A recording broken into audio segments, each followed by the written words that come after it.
Sesosok mayat tanpa identitas atau Mr. X ditemukan mengambang di perairan Pengambengan, Kabupaten Jembrana, Kamis 20 November 2025 pagi.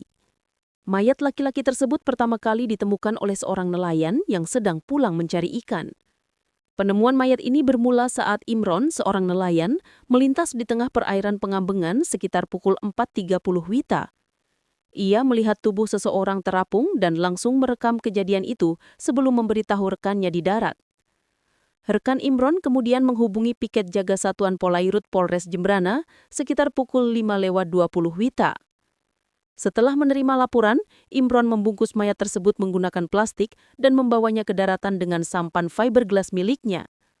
Setelah dievakuasi, mayat Mr. X dibawa menggunakan ambulans Dokes Klinik Pratama Polres Jembrana menuju RSUD Negara untuk proses identifikasi.